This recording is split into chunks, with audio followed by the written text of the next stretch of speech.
تصویریں اور کیمرے اور مووی اور پہ اللہ رسول کی بات جو اصل کام ہے وہ کرنا ہے ہم نے. یہ وقت کی ایک ضرورت ہے. اب بعض اوقات بعض چیزیں مجبوری بھی ہیں، ہمارا تو بس نہیں چلتا، ورنہ کبھی ان چیزوں کے قریب نہ جائیں، ان سے مکمل بچ جائیں. آپ مہربانی کریں میری تھوڑی سی بات سنیں. اب تو کسی وقت منت کرنی پڑتی ہے کہ چل یار موبائل نہ تک لے، میری گل سن لے، تو منت کرنی پڑتی. یہ حال ہو گیا ہے. اور فوٹو ضروری ہے، کوئی گرتا ہے تو گر جائے، چوٹ لگتی ہے تو لگ جائے، فوٹو رہ گئی تو پھر پتہ نہیں کیا ہو جائے گا. اللہ آپ کو سلامت رکھے. اس کو دماغ پہ نہ سوار کریں. فوٹو کو ضرورت کے لیے کوئی چیز ہو تو اتنی کافی ہوتی ہے جتنی اس کی ضرورت ہے. میری بات کی سمجھ آ رہی؟ ہم تو کسی بھائی کے لیے دعا کرنے آئے ہیں، اسی تے اللہ دا ترلا مارنا ہے کہ یا اللہ جڑا چلا گیا وہ دی بخشش فرما. لیکن اس کے لیے تو یہ تھا کہ ہم وضو کرتے، سر پہ کوئی ٹوپی رکھتے، کوئی تسبیح پڑھتے، کوئی وظائف پڑھتے، ان کو جمع کرتے اور اصالہ ثواب کرتے. بیٹھ جاؤ جی. لیکن ہم جو ہیں ہم تو کسی اور موڈ میں.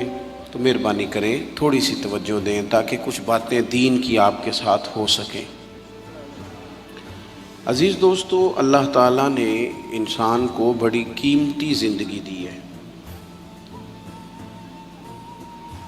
اور ایک بندہ دنیا میں آتا ہے، وقت گزارتا ہے، لمبا ٹائم اسے ملتا ہے، پھر وہ دکھ بھی کئی دیکھتا ہے زندگی میں، کئی دشوار گزار گھاٹیوں سے وہ گزرتا ہے، پھر اس کا انتقال ہو جاتا ہے، دنیا سے چلا جاتا ہے. اب یہ سارا معاملہ کوئی فضول نہیں، معاذ اللہ کوئی محمل نہیں کہ بندہ آیا اتنے دکھ دیکھے اور چلا گیا. اس کا ایک مقصد ہے. اللہ تعالیٰ نے ارشاد فرمایا کہ الذی خلق الموت والحیات لیبلوکم ایکم احسن عملا. فرمایا ہم نے موت اور حیات کو اس لیے پیدا کیا ہے تاکہ پتہ چلے تم میں اچھے کام کون کرتا ہے، بہترین عمل کون کرتا ہے، سوسائٹی میں، معاشرے میں اچھا کردار کون چھوڑ کے جاتا ہے. یہاں سے جو لوگ سعودی عرب جاتے ہیں ان کا والد قرض اٹھا کے پلاٹ بیچ کے، یا ماں زیور بیچتی ہے، مجبوری ہے چلو وہاں جائے گا، کوئی کاروبار کر لے گا. لیکن بندہ یہاں سے اتنی مجبوری کے بعد وہاں جائے اور وہاں جا کے وہ بالکل فارغ بیٹھا رہے، تو اس کو ہر آدمی سمجھاتا ہے، اور کچھ لوگ اسے سخت جملوں سے بھی نوازتے ہیں. کہتے ہیں یار اتنی مشکل سے تیرے باپ نے بھیجا ہے، اتنی آرزوؤں کے بعد تیری ماں نے تیرے لیے بندوبست کیا ہے اور تو یہاں فارغ پھر رہا ہے. آپ نے دیکھا ہوگا کہ جو لوگ اسکول کالج میں پڑھتے ہیں اور ماں باپ غریب ہوتے ہیں تو ان کے اساتذہ جب انہیں سمجھاتے ہیں تو ساتھ یہ بھی کہتے ہیں کہ یار دیکھ تیرا ابا کتنی مشکل سے تیرے خرچ پورے کرتا ہے. اگر کوئی شخص بھی کسی بھی مقام پہ کوئی ذمہ داری اسے دی جائے اور وہ اپنی ڈیوٹی ٹھیک نہ کرے، مقصد پورا نہ کرے، تو لوگ اس سے خوش نہیں ہوتے، لوگ اس کے لیے اچھے جذبات نہیں رکھتے. کہتے تو اپنا مقصد نہیں پورا. میں یہاں آیا ہوں آپ کو اللہ رسول کی بات بتانے، آپ نے اچھا گمان کر کے مجھے دعوت دے لی کہ شاید یہ ہمیں صحیح طرح سمجھا سکتا ہے. اب میں یہاں آ کے آپ کو اللہ رسول کی بات بتاؤں ہی کوئی نہ، تو آپ کہیں گے میاں آپ کو تو بلایا تھا کہ آپ ہمیں کوئی سمجھا دیں، کوئی نصیحت کر دیں، تو آپ تو ادھر ادھر کی ہانک کے چلے گئے. قبول نہیں کریں گے لوگ. مقصد کو سمجھنا چاہیے. رزق ضرور کمائیں، بڑی اچھی بات ہے. نکاح، بچے، گھر، برادری، قبیلہ، یہ ساری چیزیں ضمن ہیں، ذیل ہیں. اصل کیا ہے؟ ایکم احسن عملا. مقصد تمہارا یہ ہے کہ پتہ چلے تم میں بہترین عمل کون کرتا ہے. اپنے بچوں کے لیے دوڑ دھوپ کرنا یا مال دولت جمع کرنا یا جناب آسائشیں اکٹھی کرنا، یہ تو غیر مسلم بھی کر رہا ہے. میں اکثر کہتا ہوں کہ یہ دیندار طبقہ ہے، میری طرح کے لوگ ہیں. تو ایک بندہ 6 گھنٹے کا سفر طے کر کے آیا ہے، اس نے اسے دیندار سمجھا ہے، نیک آدمی سمجھا جبھی آیا نا.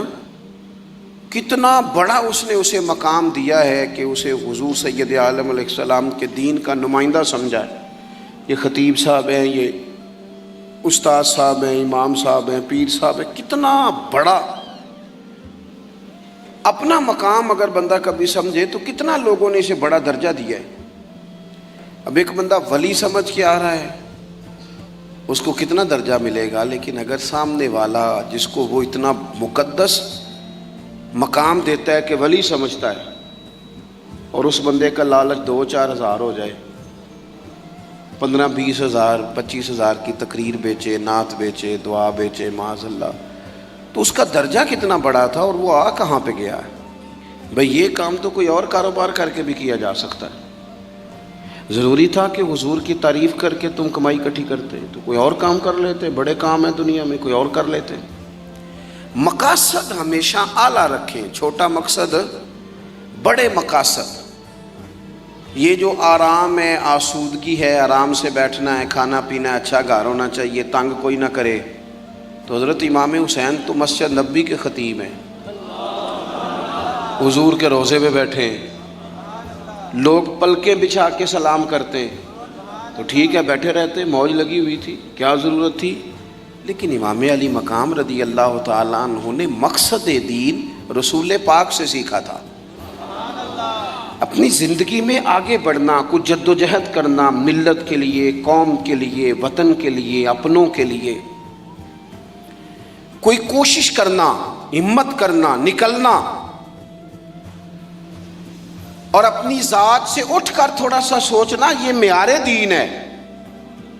کوئی کام انسان زندگی میں کرے، ہم یہاں تو کچھ کرتے نہیں، اور اگر کرتے بھی ہیں تو وہ کیا ہے بھلا؟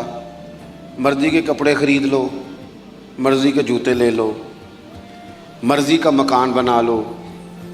آپ حیران ہوں گے کہ ہم اس ملک میں رہتے ہیں جہاں سیلاب آیا ہوا ہے، غریب لوگ تکلیف میں ہیں، لوگ خیمہ بستیوں میں رہتے ہیں، پر نئے ماڈل کا موبائل مارکیٹ میں آئے تو وہ شارٹ ہو جاتا ہے۔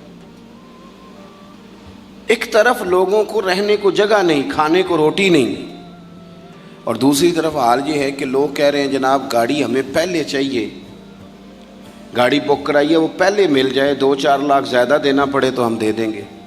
یہ مقصود نہیں۔ مقصد جب بڑا ہو جاتا ہے نا، بڑا، پھر خود بخود یہ چیزیں چھوٹی لگنے لگ جاتی ہیں۔ یہ جتنی دوڑ دھوپ ذاتی زندگی کے لیے یہ چھوٹی لگنے لگ جاتی ہیں۔ یہ بھلا لوگ اکتائے کیوں رہتے ہیں؟ مقصد اعلیٰ نہیں بنایا۔ چلے ایک بندے کا مقصد ہے میں نے شہرت حاصل کرنی ہے، ہو گئی شہرت، جہاں سے جاتا ہے لوگ سلوٹ مارتے ہیں، اب ختم ہو گئی زندگی۔ ایک شخص نے یہ مقصد بنا لیا کہ میں نے بہت سارا مال جمع کرنا ہے، تو ہو گیا مال جمع، تجوریاں بڑی پڑی ہیں، اندر کروڑوں روپیہ ہے، لیکن بیمار ہو گئے تو بیماری صحت پیسوں سے خریدی نہیں گئی، نہیں خریدی گئی۔ حضرت حسن بصری کہتے ہیں کہ میں ایک بادشاہ سے مجھے کوئی کام تھا، میں ملنے گیا تو مجھے پتہ چلا کہ بادشاہ سال میں ایک دفعہ اپنے گاؤں جاتا ہے۔ میں اس کے پیچھے اس کے گاؤں چلا گیا تو وہاں ایک قبر تھی، بادشاہ نے سب سے پہلے پڑھے لکھے لوگ لا کے قبر کے قریب کھڑے کیے، تو میں نے پوچھا یہ کیا ہو رہا ہے؟ کہنے لگے ذرا دیکھو، یہ بادشاہ کا ایک ہی بیٹا تھا، ایک کی اکلوتا اس کی قبر ہے۔ پڑھے لکھے لوگ پہلے کھڑا کیے، پھر اس کے بعد اس نے ڈاکٹر، حکیم، طبیب کھڑے کیے، پھر اس کے بعد اس نے فوجی، سپہ سالار، نیزہ باز، گھوڑ سوار کھڑے کیے۔ یہ کیا ہو رہا ہے؟ تو کہتے ہیں مجھے بتایا گیا اس کا ایک ہی بیٹا تھا، بیمار ہو گیا، پھر فوت ہو گیا۔ بادشاہ سال کے بعد یہاں آ کے کہتا ہے پتر یہ سارے پڑھے لکھے لوگ میں نے تیری قبر پہ کھڑے کیے ہیں ملک کے، اگر علم لڑا کے تجھے بچایا جا سکتا تو شاید میں مرنے نہ دیتا۔ پھر یہ حکیم، طبیب، یہ سارے کھڑے ہیں، اور بادشاہ کہتا ہے بیٹا اگر یہ ساری ان کی دانائی دے کے تجھے بچایا جا سکتا تو شاید میں تجھے مرنے نہ دیتا۔ پھر بادشاہ سپہ سالاروں کو، گھوڑ سواروں کو، تیر اندازوں کو کھڑا کر کے کہتا ہے پتر اگر طاقتیں لڑا کے بھی موت روکی جا سکتی معاذ اللہ تو شاید میں روک لیتا۔ پھر وہ آخر میں اپنے سر سے تاج اتار کے قبر کے پیروں والی سائڈ پہ رکھ کے رو پڑا. کہنے لگا پتر اگر حکومت دے کے تخت دے کے بھی تجھے بچایا جا سکتا تو میں فقیر بن کے زندگی گزار لیتا پر تجھے بچا لیتا. لیکن کل نفس ذائقۃ الموت. ہم نہ بھول گئے اصل مقصود کیا ہے، کیوں آئے ہیں. ہمارا طرز زندگی اٹھنا بیٹھنا چند ذاتی معاملات کے لیے، چند ذاتی. میں کہتا ہوں کہ اگر دین پر بھی عمل، دیکھو نا، وظیفہ پڑھنے سے روزی میں برکت ہوتی ہے، شک کوئی نہیں. صدقہ دینے سے بلائیں دور ہوتی ہیں، شک. بالکل ٹھیک باتیں اپنی جگہ پہ. کیا صدقہ رب راضی کرنے کے لیے دینا ہے کہ بلا دور کرنے کے لیے؟ شک کوئی نہیں اس میں کہ آپ اللہ کی راہ میں خیرات کریں گے تو روزی میں برکت ہوگی. تو آج آ کے وہ وظیفہ بھی صرف روزی میں برکت کے لیے ہی پڑھنا ہے. وہ جو سب سے بڑی رضا ہے رب کی. دیکھو ضروری نہیں ہوتا. میرے حضرت صاحب رحمۃ اللہ علیہ ایک دفعہ بھی میرے گھر نہیں آئے، اور آپ حیران ہوں گے کہ میں سمجھتا ہوں کہ شاید بہتر ہوا، کیونکہ میری اتنی حیثیت نہیں نا، اوقات نہیں نا. میں کو جیتے دل بر سونا، میں کیوں کر اس نو بھاواں، او ویڑے میرے وڑدا نہ ہی پئی لکھ وسیلے پاواں. میں سمجھتا ہوں کہ اگر ان کی بات مان لی، ان کے طریقے پہ عمل کر لیا، ان کی کوئی رضا مل گئی اپنے بزرگوں کی، اساتذہ کی، تو یہ زیادہ ضروری کام ہے. یا زیادہ ضروری کام یہ ہے کہ فوٹو ساتھ آ جائے، یا زیادہ ضروری کام یہ ہے کہ وہ کسی جگہ ریکارڈڈ، باقاعدہ ریکارڈڈ میری تعریف کر دے کہ بلے بلے. یہ تو ٹھیک ہی نہیں. چیزوں کو جب تک ان کی اصل میں نہیں لیا جاتا، اصول میں، اتنی دیر تک معاملات بہتر ہے. ہم آئے ہیں دنیا میں بڑے بڑے کام کرنے. ہمیں کوئی کام کرنا چاہیے.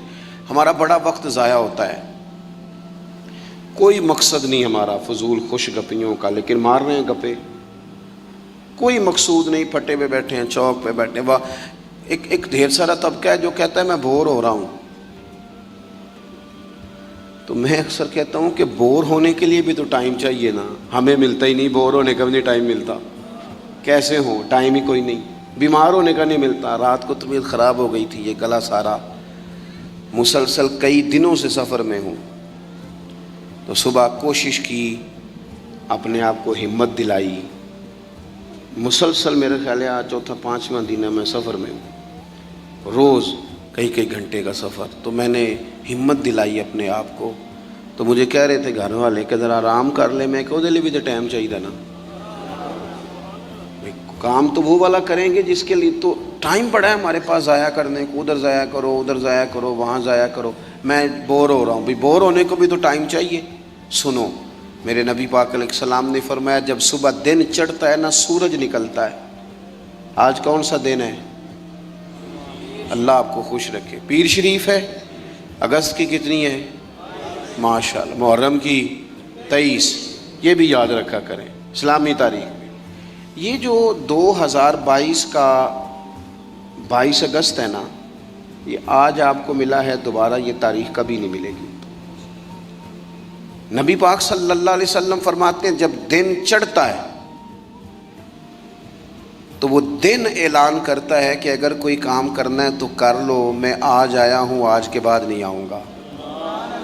یہ 23 محرم جو اس سال کا ہے یہ دوبارہ کبھی نہیں ملے گا. جس نے آج 23 محرم کو ایک سپارہ قرآن پاک کا نہیں نہ پڑھا، یہ دن خالی چلا گیا. جس نے آج ایک تسبیح بھی درود شریف نہیں پڑھی، یہ دن ضائع ہو گیا. جس نے آج کسی غریب کی مدد نہیں کی، کوئی درود پاک نہیں پڑھا، اس کا دن ضائع ہو گیا. ہمارے لمحے اللہ فرماتے ہیں اقترب للناس حسابهم وهم فی غفلۃ معرضون. لوگوں کے حساب کا وقت قریب آ گیا ہے، ابھی بھی غافل ہو کے پھر رہے ہیں. اب تو حساب دینے کا وقت آ گیا. ہڈیاں کھڑکن، گوڈے کمبن، اڑ گیا لک تیرا، اجے بھی گناہ تو باز نہ آوے. او واہ واہ مرد دلیرا، اجے بھی گناہ تو باز نہ آوے. اب تو بات آگے نکل گئی. دوستو، مصروف اوقات اور مصروفیت اللہ کے ساتھ. اپنے آپ کو تنہا کرو رسول اللہ کی بارگاہ میں. کچھ وقت مصلی کو، کچھ عبادت کو، کچھ خیر خائی کو. کچھ کوئی خیر کا کام جو ہم سے ہو سکے. نبی پاک صلی اللہ علیہ وسلم نے تو یہاں تک بشارت سنائی، فرمایا جس بندے نے گلی سے روڑا اٹھا دیا تھا نا کہ لوگوں کو تکلیف نہ ہو، چلو کچھ کیا تو تھا نا، جس نے روڑا اٹھا دیا تھا رب نے اس کی بھی بخشش فرما دی. اگر کوئی کام میں عرض کروں جو کام ہم کرتے ہیں نا اسے ذرا صحیح کر کے کرنا شروع کر دیں، صحیح کر کے. میں ایک آفس میں تھا، دفتر میں کسی کام کے لیے گیا تھا، تو میں نے اپنے وہ ڈاکومنٹ سارے متعلقہ آدمی کو دیے.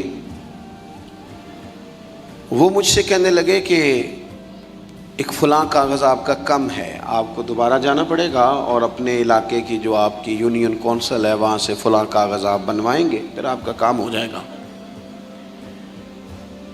تو میں نے کہا ٹھیک ہے. تھوڑی سی بات چیت ہوئی تو مجھے وہ پہچان گئے، کہنے لگے اوہو آپ تو فلانے صاحب ہیں. میں نے کہا جو نام آپ نے لیا ہے یہی میری دادی نے میرا نام رکھا تھا. صحیح پہنچ گئے آپ. وہ کہنے لگا اچھا آپ ہیں، آپ بیٹھ جائیں. میں بیٹھ گیا. انہوں نے خود ہی وہ کوئی کمپیوٹر سے چیزیں ٹائپ کریں اور وہ ایک فارم نکالا، مجھ سے سائن کرائے. کہنے لگے آپ کا کام ہو گیا، آپ تشریف لے جائیں. میں نے ان سے کہا کہ شکریہ تو میں آپ کا ضرور ادا کروں گا، پر میں زیادہ خوش نہیں ہوا. میرے پاس 2 لوگ تھے، گاڑی بھی تھی، میں بھیجتا، یہ کاغذ آ بھی جاتا، علاقے میں بھی فون کرتا، مجھ سے محبت کی جاتی ہے، مجھے فارم جلدی مل جاتا. اس کا مطلب ہے آپ سیٹ پر بیٹھ کے بڑے کام کر سکتے ہیں پر لوگوں کے کرتے نہیں. آپ پھیرے لگواتے ہیں، یہ لے آؤ وہ لے آؤ. آپ جہاں بیٹھے ہیں بڑے مسئلے اگر آپ اپنی پہنچ سے کوئی حل کر سکتے ہیں. اور پھر میں نے کہا اگر آپ پسند کریں تو میں آپ کو حضور کا ایک فرمان، اگر آپ سمجھنا چاہیں تو غور کرنا چاہیں تو ایک فرمان عرض کروں. میرے نبی پاک علیہ السلام نے فرمایا جو بندہ بیواؤں کی مدد کے لیے نکلے، یتیموں کی خدمت کے لیے نکلے. یہ سرکاری ملازم فوت ہو گیا تو بیوی کے لیے بڑی مصیبت نہیں بن جاتی؟ ایک تو دن عدت کے، پھر کاغذ بنوانے، پینشن جاری کرانا، بچوں کے لیے مصیبت نہیں کھڑی ہو جاتی؟ فرمایا جو بندہ بیواؤں کی مدد کے لیے نکلے، یتیموں کی مدد کے لیے نکلے، غریبوں کی خبرگیری کے لیے نکلے، میرے رسول کریم علیہ السلام فرماتے رب اسے اتنا ہی ثواب دے گا جتنا اپنے رستے میں تلوار لے کے جہاد کرنے والے کو ثواب عطا فرماتا ہے.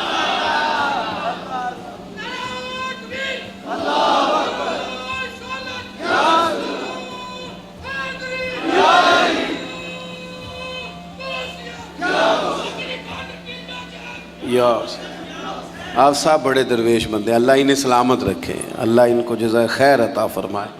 آپ توجہ کریں جی، بس بات میں نے بڑی جلدی ختم کر دینی ہے. تو کوئی بہترین عمل زندگی میں، کوئی کار خیر جو ہم سے ممکن ہو سکے اپنی زندگی میں ضرور کریں. کوئی ایسا کام کر جائے، کوئی ایسا کام. دیکھیں نا نبی پاک علیہ السلام نے فرمایا آپ میری طرف دیکھیں جی، تھوڑے تھوڑے آگے ہو جائیں، نہیں پیچھے دیکھے نہیں. اوہو کہا کچھ ہے کر کچھ رہے ہیں. میں نے کہا ایک ایک قدم آگے ہو جائیں جتنا ہو سکتے ہیں. اچھا آگے ہونے کو کہا، پیچھے دیکھنا شروع کر دیا. اب آپ بولے نہیں جی میں جو بول پڑا ہوں، اب وہ پیچھے جانے دے دوستوں کو، پیچھے کی طرف دیکھیں جی، ادھر جائیں، ادھر پیچھے سے آئیں. اللہ خوش رکھ کے گردنیں پھلانگنا منع ہوتا ہے. پیچھے جا کے جہاں جگہ بنتی ہے وہاں آپ تشریف رکھیں. جگہ اصل میں کم تھی، بڑی جگہ بندوبست کرنا چاہیے تھا. یہ تو محبت والے سنگی ہیں، اس ٹائم اتنے سارے آ گئے ماشاءاللہ. چلیں بہرحال بات بھی مکمل ہو گئی، اللہ آپ کو جزائے خیر دے. آپ غور کریں جی میں کیا عرض کر رہا ہوں. تو کوشش کریں کہ زندگی میں کوئی خیر کا کام، کوئی اچھا عمل. حضور صلی اللہ علیہ وسلم نے فرمایا جس نے اللہ کی رضا کے لیے مسجد بنائی نا، اللہ اس کے لیے جنت میں مکان بنائے گا. اچھا جی کتنی کو بڑی مسجد ہو، 2 کنال پہ 4 کنال پہ، تو ایک حدیث میں اس کی بھی وضاحت کر دی. فرمایا اتنی مسجد بنا دی جتنا چڑیا کا گھونسلہ ہوتا ہے. کیا مطلب کہ مسجد کے اتنے حصے پر اگر کسی شخص نے کچھ خرچ کر دیا اسے بھی اللہ یہ اجر دے گا. کوئی کارنامہ زندگی میں، کوئی خیر کا کام. اور جلدی سے انتظار نہ کریں کہ میں بڑا چھوٹا ہوں، ابھی میرے ہاتھ پیسے نہیں، ابھی اور کچھ نہیں. نیکی کر گزریں. اللہ کے محبوب علیہ السلام نے فرمایا نیکی کو چھوٹا نہیں سمجھنا. کچھ نہیں نہ ہو سکتا تو تلخیاں چھوڑ دو، اپنے بھائی سے مسکرا کے میلی لیا کرو. دوست احباب سے ہنس کے ملو، اسی سے برکت ہو جائے گی۔ بہترین عمل کوئی کار ہے نمایاں، اور یہ ضروری نہیں آپ کے کام کا نتیجہ آپ کو فوراً مل جائے، کچھ نتیجے قیامت میں بھی ملیں گے۔ نبی پاک علیہ السلام نے نا صحابہ کرام علیہم رضوان کو حج کی فضیلت بتائی، کعبے کا طواف کرنے کا یہ ثواب ہے، حجر اسود کو چومنے کا یہ ثواب ہے، مینا، مزدلفہ، عرفات، سعی، طواف، سب کے حضور نے فضائل بیان کیے۔ تو جو جمرات پر رمی کی جاتی ہے نا، جس کو اپنی زبان میں ہم کہتے ہیں شیطان کو کنکر مارنا، اس کی فضیلت نہیں سنائی۔ تو نبی پاک علیہ السلام سے صحابہ نے عرض کی یا رسول اللہ اس کی کیا فضیلت ہے؟ تو حضور نے فرمایا یہ تو تمہیں قیامت کے دن پتہ چلے گا نا، جب یہ نیکی بھی تلے گی، کچھ رزلٹ قیامت میں نکلیں گے۔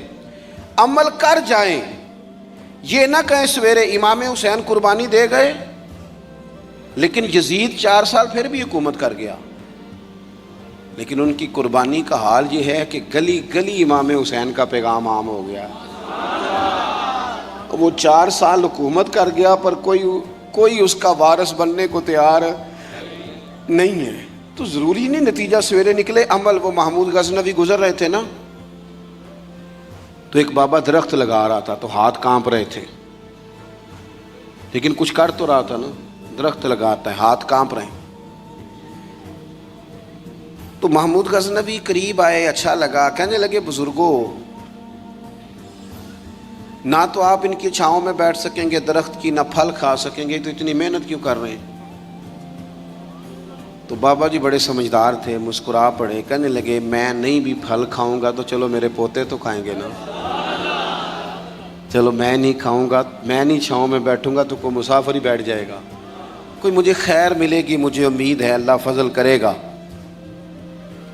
محمود بڑا خوش ہوا، انہوں نے ایک اشرفیوں کی تھیلی تحفے میں دے دی، بابا جی رکھ لو۔ تو بابا جی کہنے لگے تو ابھی کہہ رہا تھا تجھے پھل نہیں ملے گا، تو میں نے ابھی لگایا نہیں، پھل اللہ نے پہلے ہی دے دیا ہے۔ رزلٹ تو ملتا ہے، پھل تو ملتا ہے، لیکن ہم کوئی بوٹا لگانے کو تیار، کوئی خیر کا بوٹا، کوئی اچھائی کا درخت، کوئی کام کرنے کو تیار ہی نہیں۔ نبی کریم صلی اللہ تعالی علیہ وسلم کے غلاموں سنو، جب بابے نے کہا نا تو کہتا تھا نتیجہ نہیں ملے گا، تو مجھے تو مل بھی گیا ہے، تو محمود اور خوش ہو گئے، انہوں نے ایک اشرفیوں کی تھیلی اور دے دی۔ بابا کہنے لگا محمود دیکھ میرے خلوص کی برکت، لوگوں کے باغ میں سال میں 1 دفعہ پھل ہوتا ہے، میرے میں 2 دفعہ ہو گیا ہے۔ اس نے ایک تیسری تھیلی بھی دے دی۔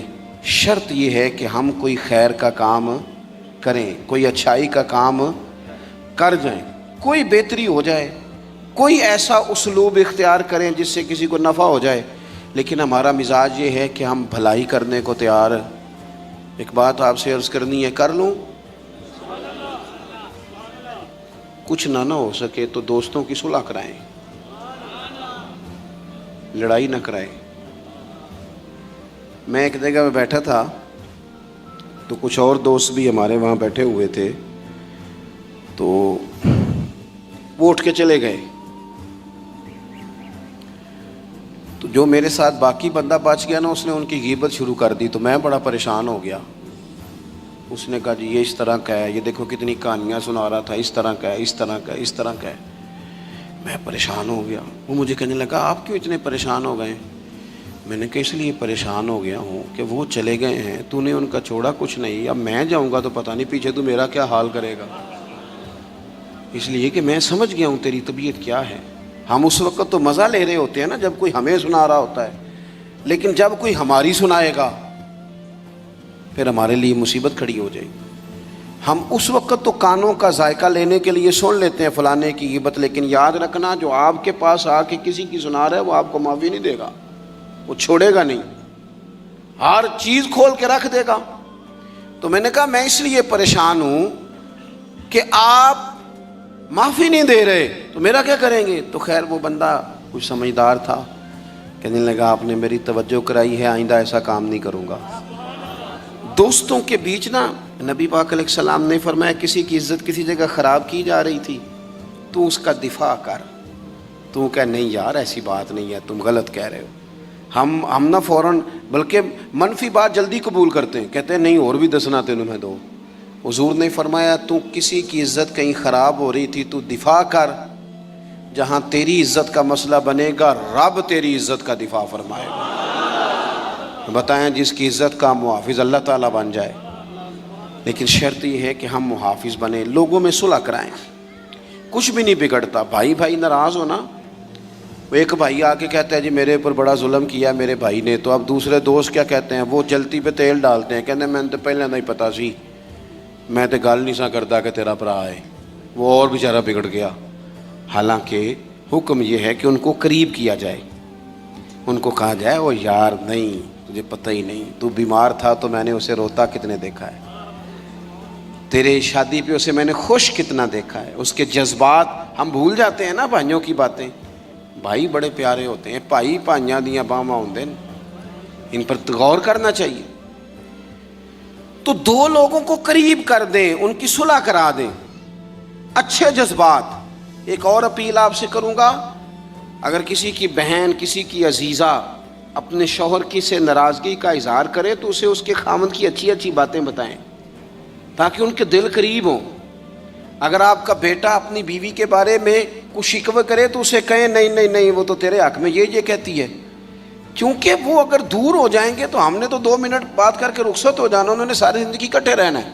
قریب کرنے کی کوشش کریں، لوگوں کو دور کرنے کی کوشش یہ ایک بہترین عمل ہے جو زندگی میں کر جائیں، لوگوں کو جوڑ جائیں، پیار کر جائیں۔ میرے نبی پاک صلی اللہ تعالی علیہ وسلم نے فرمایا ہے جو 2 لوگوں کی صلح کرا دے قربان جائیں۔ کرایا کیا؟ صلح۔ حضور فرماتے ہیں تو جو لوگوں کی صلح کرا دے اللہ اسے کامل حج کا ثواب عطا فرمائے گا، لیکن شرط یہ ہے کہ اس میں خلوص ہو، للہیت ہو۔ زندگی میں ہم نے کوئی کام کرنا ہے، ہم نے صبح اٹھنا ہے تو جد و جہد کرنی ہے۔ حضرت عمر بن عبدالعزیز کی عمر پورے 40 سال نہیں ہوئی، 39 سال ہوئی ہے، ممبروں پہ ذکر ہوتا ہے، پوری 40 نہیں 39 سال انہوں نے حکومت بھی کی، 5 سپارے قرآن پاک بھی روز پڑھا، ہزاروں کی تعداد میں درود و سلام بھی روز پڑھا، غریبوں کی مدد بھی کی، مہمان خانے بھی بنائے، مسجدیں۔ جس نے کام کرنا ہے پھر اس نے انتظار، جلدی سے کام کریں، جلدی سے کوئی شروع کریں، اپنی زندگی کے معاملات کو مینج کریں۔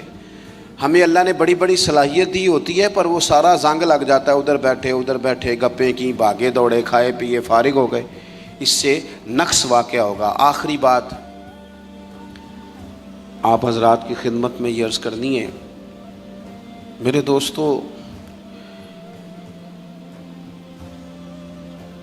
زندگی نا تیزی سے گزر رہی ہے، ہم مانتے نہیں، ویسے یہ ہے کہ بہت سارے لوگ ایسے ہیں جن کی صحت اب ویسی نہیں رہی جیسی پہلے تھی، مانتے نہیں ہم، لیکن ہم نے کافی سارے جنازے پڑھے، جنہاں باجوں ایک پل نہیں سا رہندے، انہوں شکلاں یاد ہی نہیں رہیاں۔ ہم نہ سمجھتے ہیں دوسرے کے ختم پہ آئے شاید ہمارا پڑھا ہی نہیں جانا، دوسروں کے جنازے پہ ہیں تو بس اسی کا جنازہ ہونا تھا، میرا ہونا ہی نہیں۔ تھوڑا سا نا سامان عبرت بھی حاصل کریں، لائٹ بند کر کے بھی رات کو صرف موبائل نہ دیکھا کریں، 10 منٹ نا سوچنے پہ لگائیں کہ اگر آج جانا پڑے رب کی بارگاہ میں تو میری کو تیاری ہے۔ تھوڑا سا اپنے اوپر غور کریں۔ میں آپ سے عرض کروں، ایک ٹائم پہ بندہ بالکل اکیلا رہ جاتا ہے، بالکل۔ میں نے دیکھا ہے کہ بزرگ اگر بیمار ہو گئے تو بچے ایک دوسرے سے مشورہ کرتے ہیں کہ آج تو رہنا ہے تو کل پھر میں ہسپتال رہاں گا۔ ٹائم کوئی نہیں ہے لوگوں کے پاس، وقت کوئی نہیں۔ میں جنازوں پہ جاتا ہوں، میں دیکھتا ہوں کہ لوگ کہتے ہیں دیر نہ کرو جی، مہمان دور دور سے آئے ہوئے، روٹی کھا کے واپس جانا ہے۔ نہیں یہ پوچھتا کوئی بھی، ختم ہو۔ آؤ پئیاں دس دیاں جے قبراں جنہاں تے پھل پئے، ادھروں کوئی بھی نہیں آمدا، ادھروں تے لکھاں گئے۔ کوئی بڑے بڑے نامی گرامی لوگ تھے، ہم سے زیادہ اشتہار چھپتے تھے، بڑے رولے تھے، کدھر ہیں وہ آج؟ ختم ہو گئی بات۔ تھوڑا سا نا جانے کی تیاری بھی، وہ کچھ پیسے نہیں سائڈ تے سیانے کے اندر رکھ چھڑنے چاہیے نے، مشکل آ جائے تے کام آؤندے نے، اس طرح کچھ نیکیاں بھی سائڈ پہ رکھیں، کسی کو پتہ نہ چلے، تاکہ قبر میں حشر میں کام آ جائے۔ کچھ چیزیں سائڈ پہ، مہربانی کرو اتنا زیادہ دوسروں کے لیے جینا، ہر وقت دوسروں کی بات کرنا، اپنے آپ کو ٹائم دو۔ حضرت عمر فرمایا کرتے تھے اپنا حساب کر اس سے پہلے کہ اللہ تیرا حساب کرے، اپنا حساب کر، کچھ ڈیوٹی کریں، کوئی تھوڑا تھوڑا کام کریں۔ دیکھو نا یار، گھر والوں سے چوری، یاروں کے ساتھ روٹی بھی تو کھا ہی آتے ہیں نا، تو گھر والوں سے چوری کسی غریب کی مدد بھی کرایا کرو۔ ہر شے گھر بتانی ضروری ہے؟ گھر والوں سے چوری، موبائل بھی تو لیتے ہو نا، تو چلو گھر والوں سے چوری، اپنی قبر کے لیے بھی کچھ ہے خرید لو، تھوڑی سی محنت کریں، تھوڑی سی توجہ کریں۔ آپ اتنے پیارے لوگ ہیں، دین کی بات سننے اتنے سارے آپ آئے ہیں، ایک میری اپیل ہے، جس نے اثر نہیں نہ پڑی اس نے دعا کے فوراً بعد پڑھ لینی ہے، اور جو نماز نہیں پڑھتا وہ آج سے شروع کر لے۔ دیکھو میں آپ کو صحیح بتا رہا ہوں، ایک وقت ایسا آتا ہے حالات بندے کے اوپر نیچے ہوتے رہتے، ایک ٹائم ایسا آتا ہے کہ یوں لگتا ہے کہ سایہ بھی ساتھ نہیں، پھر دعاؤں کی ضرورت پڑتی ہے، رب کو منانے کی۔ تو میرے نبی پاک علیہ السلام نے فرمایا سکھوں میں دعائیں زیادہ مانگا کر، اللہ دکھوں میں تیری جلدی قبول کرے گا۔ اللہ کے حضور حاضری دینے کا مزاج بنائیں، اپنے آپ کو رب سے جوڑیں، کوئی خیر کٹھی کرنے کی کوشش کریں۔ اللہ کے حضور دعا کرتا ہوں جو میں نے کہا ہے اللہ اسے قبول فرمائے، بات کرتے جہاں میں بھول گیا ہوں اللہ مجھے معاف فرمائے۔ آخر دعوایا ان الحمدللہ رب